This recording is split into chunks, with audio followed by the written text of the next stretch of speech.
Happy Halloween, and welcome to Draw It With Me. Today we're glad to have a special guest with us, Kaitlund Zupanic. Kaitlund's love for fantasy illustration was kindled at a young age. She had a passion for dragons, unicorns, griffins, and all other mythical creatures. They became her favorite subjects to draw. As her artwork evolved, she started working towards creating a story through her illustrations. Each piece she completes is a part of her story called Dragons Kill with Fire. It is an ever-expanding universe with multiple stories, all running simultaneously throughout her world. As she progresses with her work, she wants to be an inspiration for others. She teaches drawing classes to multiple age groups. Some of the skills she teaches involve drawing techniques, inking, coloring, and more. Now she strives to kindle the love of fantasy illustration to others, one piece at a time. So without further ado, I give you Kaitlund. Hi everyone, my name is Kaitlund Zupanic. Thanks for having me draw it with me. For Halloween, in general, the first bird you think of is either a raven or a crow. So I thought it was very fitting to have that be what I draw for you today.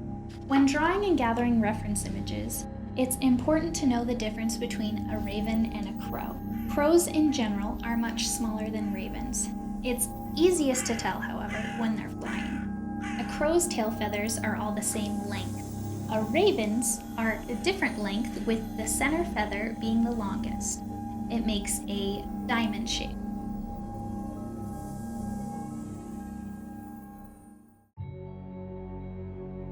Viewing up close, the easiest way to tell is by the beak.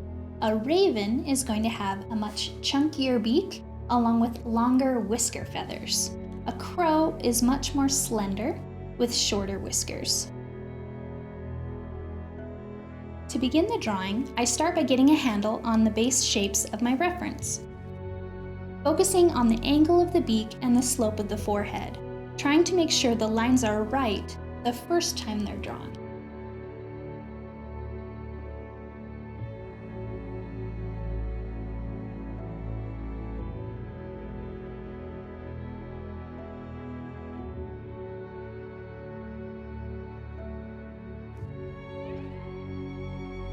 Once the basic head shape of the raven is drawn, my focus is turning to the shape of the raven's cheek and eye. Outlining the areas where the shadows are helps me get the form of the raven correct. Making sure the eye is correct is one of the most important aspects of drawing. The eye is the window into the soul and must captivate a viewer's attention. Using the eye and corner of the mouth as guides, everything else is positioned based on their location.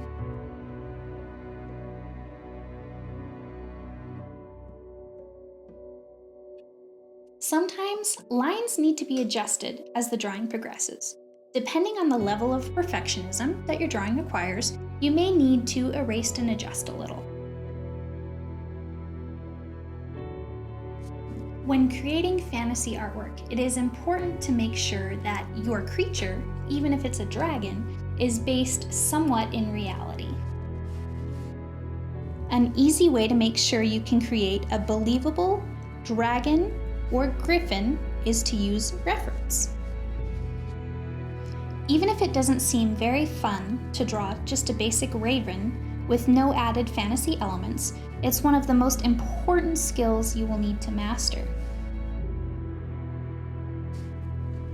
Recently, on my trip to Yellowstone National Park, I was able to get up close and personal with these majestic birds. When going on an adventure, my camera is never left behind. Being able to take your own reference photos is a key skill all artists need to learn. When you have your own reference photos, it removes the hassle and legwork that needs to be done when using someone else's photo. Along with the potential of any legal trouble when using a photo without permission, there is a sense of pride when you're using your own reference photo. No one else will have a photo like yours, making your drawing even more unique to you.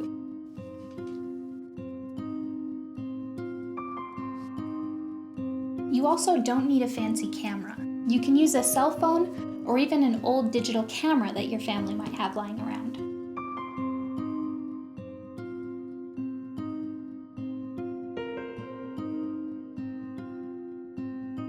Blocking in the shadows is my next step. This helps me accurately see the shapes the shadows make and position the feathers in the next step. When drawing feathers, the first question you need to ask yourself is, what shape are the feathers? This is the most crucial part of drawing them. Some feathers are round, others are pointed. From the whiskers on their beak to the long, slender, pointed feathers on their neck, there's no limit to the shapes that they have. Being able to draw the correct shape of feathers can take your bird from good to awesome.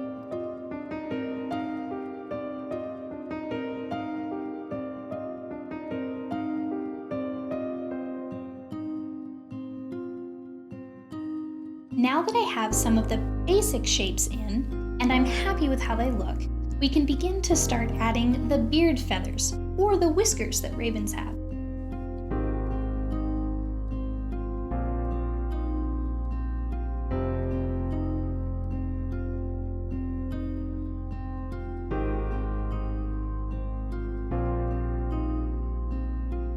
Now that the base shape and some details are added, we need to clean up the lines and choose which ones to keep. When shading in large areas with a pencil, you'll want to use very light pressure and make sure that your pencil lead is dull. The flatter the better, making it easier to cover large areas with little effort. The goal of this drawing is to practice. Practice makes perfect. The more drawings you produce, the better you will become. Since this is just a quick drawing, creating a believable raven was my biggest priority. However, I didn't stick to my reference 100%, focusing more on enjoying the experience. Having fun is the most important experience that you can have when you're creating artwork. If you're not having fun, there's not really any sense in creating artwork. For the finishing touches, I add a light layer of graphite to the entire drawing. However, I make sure to keep the whites of the eyes completely white. This will make the eye stand out from the rest of the drawing.